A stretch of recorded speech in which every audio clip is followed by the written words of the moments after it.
Bem-vindos a mais um Encontros com o Futuro, uma iniciativa do World Observatory, da SPM e da Prime, braço da ONU para escolas de negócios no Brasil e no mundo. Meu nome é Marcos Oliveira, sou do World Observatory e tenho aqui comigo hoje Patrícia Andrade, professora da SPM, Gleriane Ferreira, professora da FIA Business School, e a nossa convidada muito especial, Júlia Cardoso, que é líder global de marketing e comunicação no segmento de defesa e da marca Kevlar, da DuPont.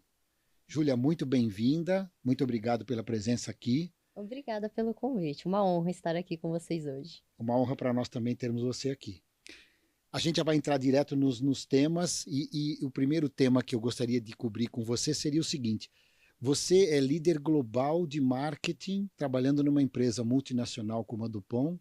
Então, explica um pouco para nós como é que fica a função sua sendo uma líder global, emanando as políticas desde Brasil para cobrir o mundo todo. Como é que você coordena esse tipo de trabalho entre o Brasil e o restante do mundo a partir daqui?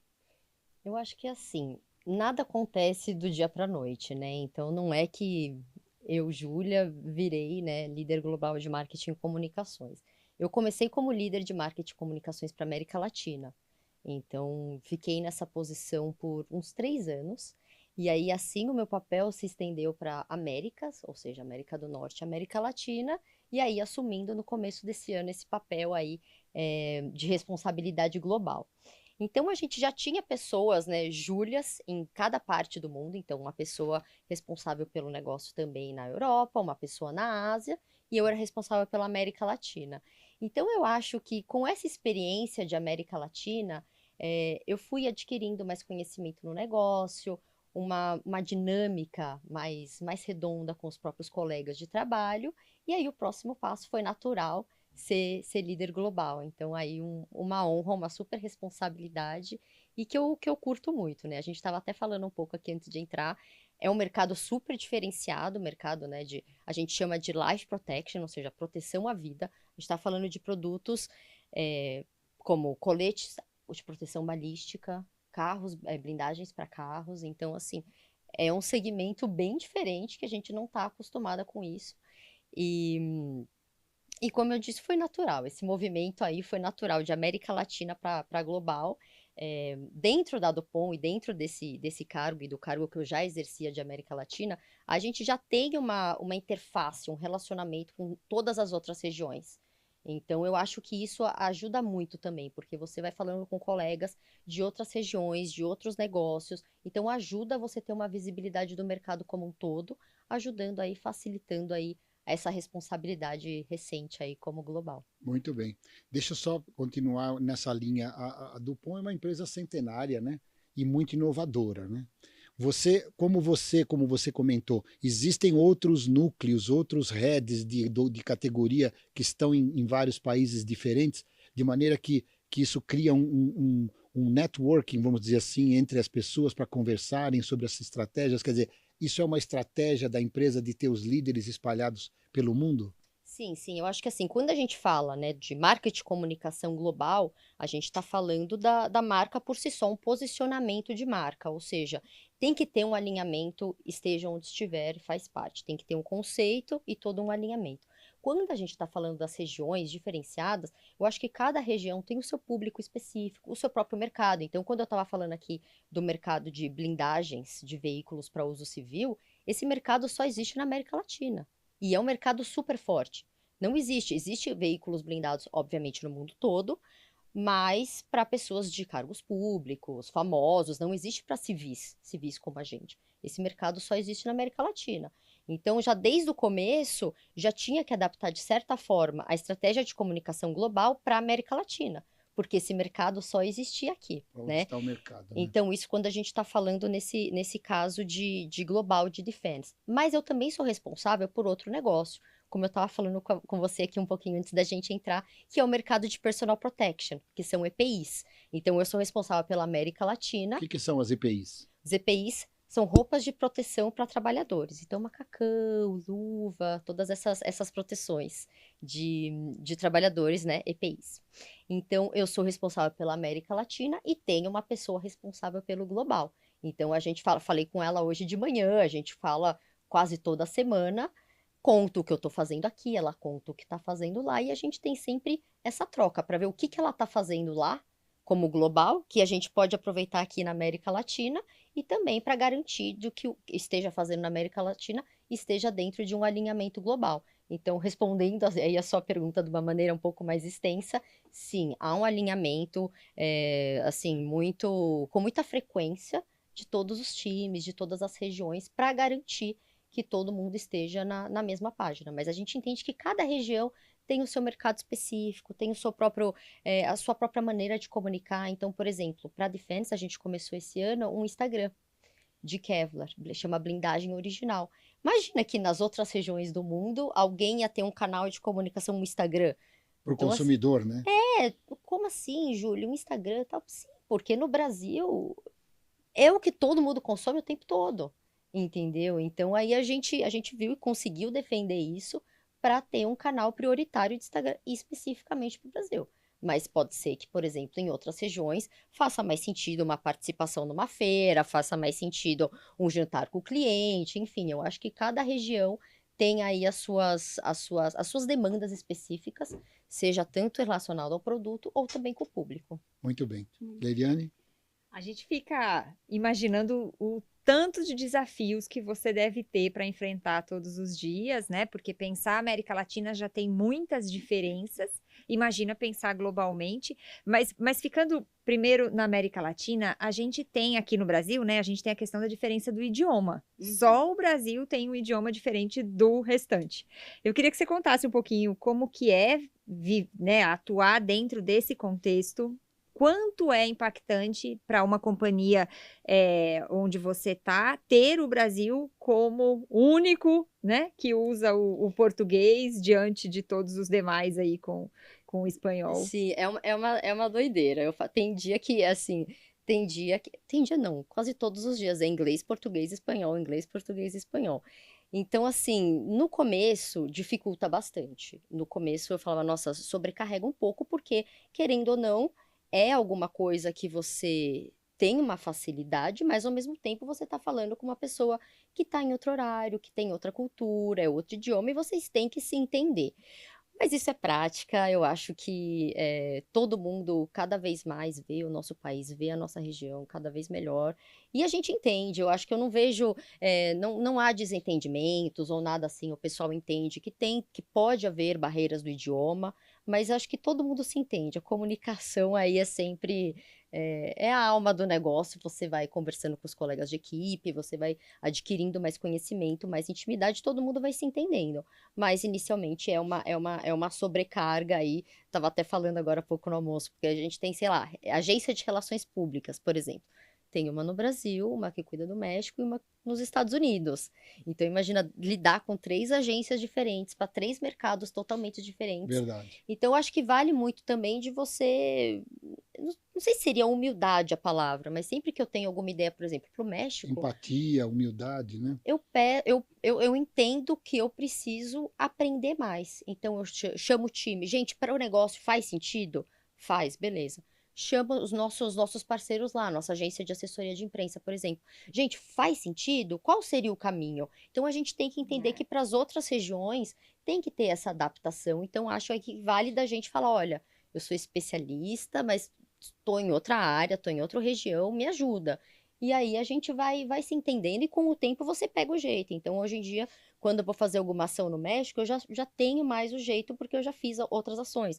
A mesma coisa para os Estados Unidos. Então, cada um tem uma maneira um pouco diferente de trabalhar, mas enfim, com o próprio relacionamento no dia a dia, todo mundo vai se entendendo. Mas realmente é um desafio.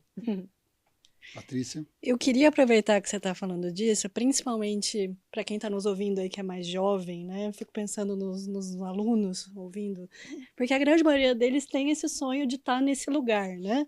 Então, responsável pelo marketing global, mas tem, como você está contando aqui, você tem um processo para chegar nesse lugar. E esse processo exige uma adaptabilidade. Quando você olha para o seu próprio processo de carreira, o que você acha que foi importante que você passou, que te deu esse ganho para hoje ter essa consciência de que, não, eu não vou conseguir tomar essa decisão sozinha, eu preciso, né? E eu acho que esse é o tipo de coisa que quando você é mais novo, talvez você não entenda. E aí eu queria que você contasse um pouquinho dessa história. Como é que foi esse aprendizado ao longo do seu processo de Acho que a crescimento gente profissional? sofre, né? Acho que a gente sofre com isso. Falando aí do pessoal mais jovem, eu acho que assim, a minha carreira, eu sou formada em rádio e TV, e eu sempre gostei muito, teatro, música, cinema, mas eu queria estar aqui, né? E eu lembro do meu pai, Júlia, mas por que você não vai numa empresa, marketing e tal? Eu não gostava e eu não entendia o porquê dele achar isso. Então, eu comecei trabalhando em agências de publicidade, trabalhei também com produtoras de cinema.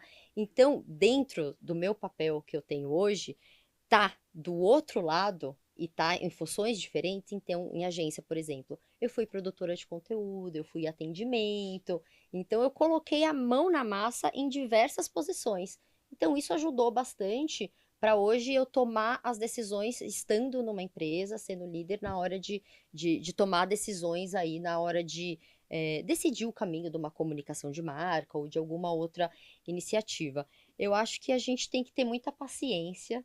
Eu acho que pode ser clichê falar isso, mas é verdade, tem que Toda a ter paciência. experiência válida. Toda experiência é válida, então, assim, sou muito grata por todas as experiências que eu tive. Algumas não tão boas, outras muito boas, mas isso também adquire maturidade, entendeu? Então, eu acho que mesmo a Júlia de antes, se isso tivesse, né, essa oportunidade tivesse vindo, para mim, eu não teria, não Não ia dar teria certo. condição de sustentar, né? Não ia dar certo, não ia dar certo. Então, cada passo, né, cada empresa que você está, cada posição que você está, é válido para você adquirir não só experiência, como maturidade. Eu queria abordar a questão dos segmentos que você trabalha.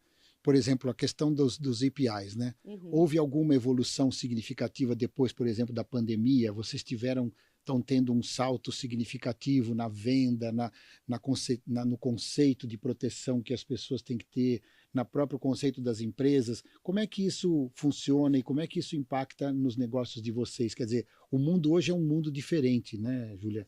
Como é que o mundo, então, está enfrentando, o Brasil especialmente, e o mundo enfrentando essa nova etapa da vida, vamos dizer assim, depois de uma grande pandemia, como foi o que nós tivemos aí recentemente? Eu acho que a gente vê todo mundo muito mais consciente, né? Então a gente vê em todos os lugares, até mesmo aqui, em todos os lugares, álcool em gel em todo cantinho, tal, tal, tal.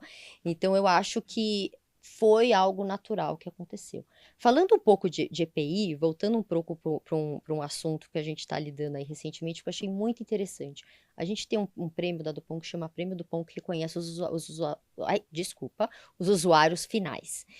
E esse prêmio, esse ano a gente criou uma categoria nova, que chama Mulheres na Segurança. Porque na edição do prêmio no ano passado, a gente viu que grande parte das ganhadoras eram mulheres. E a gente falava, gente, mas como? Técnicas de segurança? Então, assim, não digo tão relacionada à Covid, tá? Mas indo um pouco, né, ainda na linha Na dessa pergunta, conscientização, o quanto o próprio mercado mudou. E isso é muito legal. Nunca que alguns anos atrás alguém ia imaginar que hoje, né, proteção, segurança das empresas ia ser por parte de mulheres. Então, isso é algo muito prazeroso de se ver esse movimento, essa mudança acontecendo. Vindo um pouco aí da parte de inovações, do mercado de defense, tá? A gente teve um lançamento no ano passado que chama Kevlar Exo, que é uma fibra de aramida, que ela é muito mais flexível. Então, aí, essa iniciativa está agora, inicialmente, para coletes de proteção balística no mundo todo, mas é uma tecnologia aí que veio mais dos últimos 50 anos da Dupont, Olha, depois do lançamento de Kevlar, veio aí ano passado, décadas e décadas de estudo, enfim, muito, muito interessante e muito feliz também de contar que isso, falando um pouco, né, não só do produto em si, mas também da campanha de comunicação, de lançamento da marca, ganhamos 2 prêmios. conta um pouco da campanha. Como é que se faz uma campanha de A Kevlar? campanha é o seguinte, a Dupont, como você falou, tem mais de 200 anos, né? Então, as campanhas de comunicação, não digo que eram quadradas, mas um pouco mais quadradas, né? E aí, Tradicionais. exato. E quando a gente está falando aí de colete para proteção balística, né? Como? Então, a própria campanha, você vai ver as pessoas, os atores, nos movimentos mais atléticos. Então, eles estão correndo, eles estão chutando, eles estão amarrando o sapato, porque foi da onde veio a necessidade do produto, a flexibilidade do produto, que o pessoal falava. Quem usa colete para exercer o seu trabalho, né, não conseguia amarrar o sapato, porque é rígido.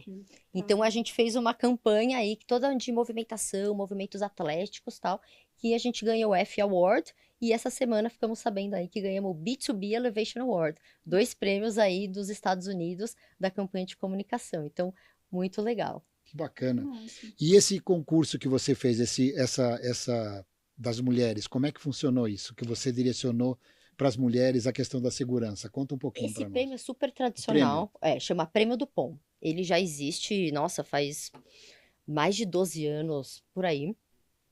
E esse prêmio reconhece os usuários finais. Então, basicamente, os usuários finais que têm algum case de alguma história de proteção que foi utilizado algum produto da Dupont, eles inscrevem o case e ganham o prêmio.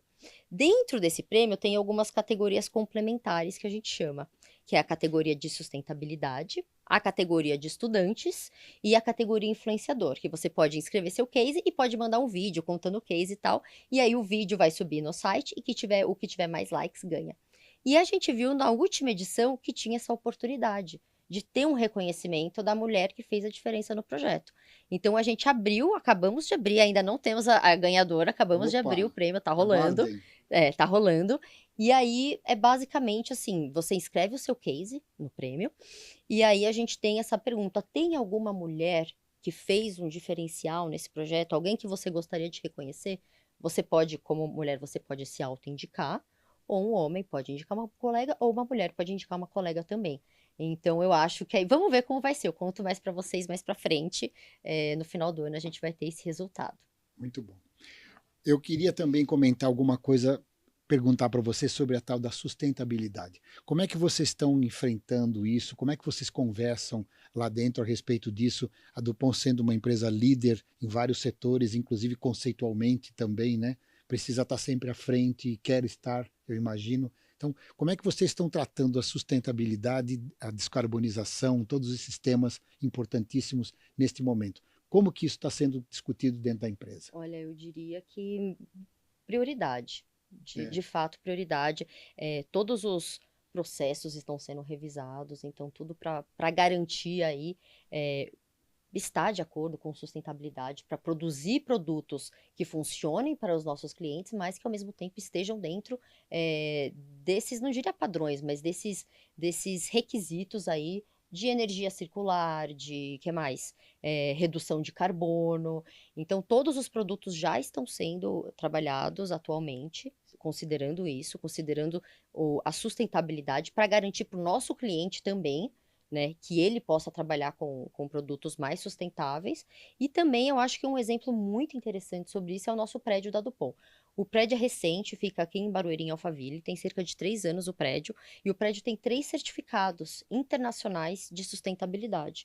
Então, o certificado LEED, Gold e Zero, eu acho que chama, que são mais focados na construção do prédio, ou seja, processos super rigorosos. Globalmente, a gente tem esses 2 selos, e outro que é o certificado WELL, que fala mais do entorno do prédio, ou seja, para garantir que os usuários tenham conforto de luminosidade, de natureza, de água, de alimentação. Tem esses 3 certificados o nosso prédio aqui no Brasil, então eu acho que isso fala por si só, não só o nosso escritório em si, como os nossos produtos também aí, muito foco e prioridade aí na sustentabilidade. Que legal.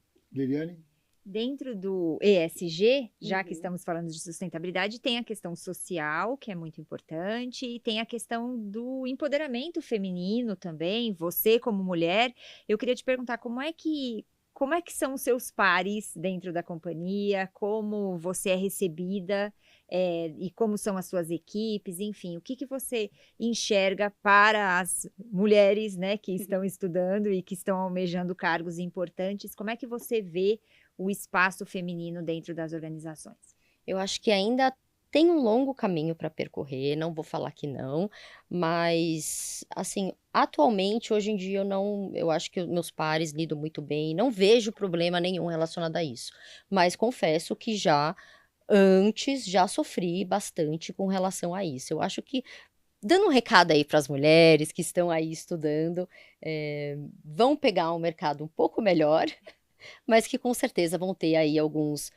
desafios, mas as empresas no geral, todo mundo tem mais consciência.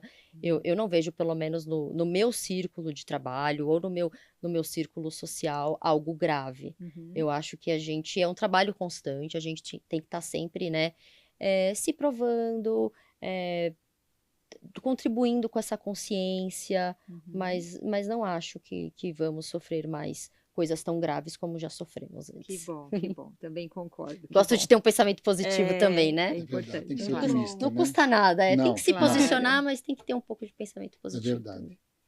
E quanto ao futuro, Júlia, conta um pouco para nós como é que vocês veem o futuro, já que nós estamos nos encontros com o É futuro. verdade. Como é que você vê o futuro da tua área, do teu setor e o futuro da tua empresa, o futuro até das Nossa. mulheres nessas posições que você acabou de falar? Me conta um pouco da Nossa, tua visão agora do você me futuro. pegou, difícil, né? Chama encontros com o A gente futuro, né? pensa tanto no futuro, acho que a gente vive numa ansiedade tão É. constante Futuro, né? pelo Verdade, futuro, verdade. e quando alguém pergunta, a gente não sabe Trava, responder. Sabe, tipo, como o futuro existe? Como é que a Pois gente é, faz? pois o que vai ser do futuro, então, da tua área, da Dupont? Como é que você vê? O que você pode eu, elaborar aí para nós? eu vejo se fortalecendo cada vez mais. Eu acho que o próprio mercado de comunicação ainda tem muito que ser trabalhado, muito que comunicar e muito que aprender também. Então, eu vejo cada vez mais crescendo e um dia após o outro. Eu acho que esse é o plano. Vocês têm uma forma específica de comunicar, né? O Uhum. teu público são as empresas, né? Aham. Vocês fazem um trabalho B2B forte, né? Então, como é que vocês se comunicam com esse público que está sempre perto de você? Quais são as ferramentas que vocês naturalmente usam? Isso é diferente, né? Porque a gente vê hoje um mercado digital muito mais forte. É. Então, quando você fala do mercado B2B, não sei o quanto as pessoas anteriormente tinham essa preocupação com o digital. Então, eu acho um desafio, uma área de oportunidade, mas uma área de oportunidade boa, um desafio bom. Porque a pessoa, antes da tomada de decisão de compra de algum produto, ela pesquisa online. Então, fica aí o desafio para você ter uma comunicação online forte e também a tua concorrência também está lá. Então, você tem que fazer uma comunicação efetiva. Uma presença, né? Você tem que estar Exato. acessível e presente, E né? eu não sei o quanto antes as empresas B2B tinham esse olhar, esse cuidado com o digital. Então, eu acho que isso foi um movimento muito interessante do mercado. Acho que é coisa de proximidade mesmo, né? De estreitar isso, de não ficar uma coisa tão formal, mas também não completamente informal, né? Mas assim, de proximidade E você mesmo. tem uma comunicação padronizada, não é só frente a frente com o cliente, ou só uma presença em feira. Não, você tem que ter a sua comunicação, estar presente e ser efetiva em todos os canais. Então, é um desafio? É um desafio, porque você tem que estar sempre de olho no seu site, nas suas redes sociais, mas ao mesmo tempo você entende que a pessoa que vai comprar o produto, ele tem todas as informações. Então depende de você ter a comunicação efetiva ali. Mesmo tendo uma marca poderosíssima por detrás, vocês têm que Sim. sempre trabalhar Sim. individualmente em cada Acho que ainda produto, em mais. cada segmento. Ah, é? Acho que ainda mais, porque você tem um nome, então você não pode decepcionar, você tem um legado, né, uma herança, um legado aí Sustentar para... é difícil também, é um É, desafio. exato, você pode tentar muita coisa diferente, ou se dar o luxo de, sabe, não precisa, vamos esperar, não dá. Você tem que estar lá, porque as pessoas esperam isso de você. Então você atua B2B, mas a sua comunicação é B2C? A gente faz B2B e B2C. Então, essa é a nova diferença do mercado digital, que complicou, mas que ao mesmo tempo ajudou. Porque a gente faz a comunicação B2B, só que você não pode esquecer B2C. Não pode, não vou falar com esse público. Esse público, ele tem conhecimento. Se ele quiser, ele adquire esse conhecimento. A internet está aí. Ele faz as pesquisas, entendeu? E ele pode ser o gatilho para sua venda B2B, então? Sim, você com acredita certeza. nisso? Com certeza. Então, você tem que Interessante. ter aí um alinhamento em todas as cadeias, né, de negócio. Não só com o seu cliente direto, mas com o cliente do seu cliente e também com o usuário final, que é a pessoa que vai usar aí o produto. Última pergunta, prometo. Claro. Mas o seu mercado é mais masculino ou é feminino? Dá pra gente pensar nisso? A segurança, né? Porque você tá falando de produtos de segurança pessoal. Mudou bastante. Então, que nem eu estava falando do mercado de proteção, né, Uhum. de EPI, que eu falei que cresceu bastante, mas ao mesmo tempo o próprio mercado de proteção balística, que a gente fala de Kevlar e Kevlar Exo, também mudou bastante. Então, Kevlar Exo meio que veio disso, tá? Então, o colete de proteção balística, como eu falei, sempre foi, é rígido, é um pouco pesado. Então, as mulheres enfrentam uma Mais certa desafio. dificuldade, aham, É. porque não se adapta tanto ao corpo feminino. Então, a própria proposta de Kevlar Exo, que vem sendo estudado há mais de décadas, então veio um pouco disso, porque a gente Imagino. também vê o mercado, desculpa, eu não vou ter os números agora, Claro. mas o próprio mercado de proteção aí, pessoal, de mulheres na papéis de policiais, tal, o Uhum. quanto isso É era importante. 10 anos atrás e o quanto é hoje. Então, a gente precisa criar produtos e soluções que se adequem a essa realidade. E na área da saúde também, né? Muita menina operando na área de saúde, áreas que precisam de proteção, como a gente viu recentemente. E vocês estão Exato. lá para atender. Estamos lá também para atender todo mundo. Júlia, eu quero agradecer demais a tua participação conosco aqui. O nosso tempo, infelizmente, acabou, mas fica o convite para você voltar assim que for possível para a gente discutir mais e descobrir mais sobre o teu trabalho, sobre a empresa, os teus setores. Quero finalizar dando os parabéns para você pela tua posição, que você emane bastante políticas mundiais a partir do Brasil e que, não é, temos uma pessoa importante aqui emanando as políticas todas para lá. Muito obrigado pela tua presença, muito sucesso para você e até breve. Obrigada, pessoal. Foi uma honra, um prazer estar aqui com vocês. Que pena que acabou. Ficaria conversando aqui muito mais tempo. Pois é, pois é. Obrigada de verdade. Foi muito Sucesso. bem A gente recebida. Obrigada, agradece. parabéns pelo trabalho. Muito obrigado. Sucesso, obrigada. Muito bom. Obrigada.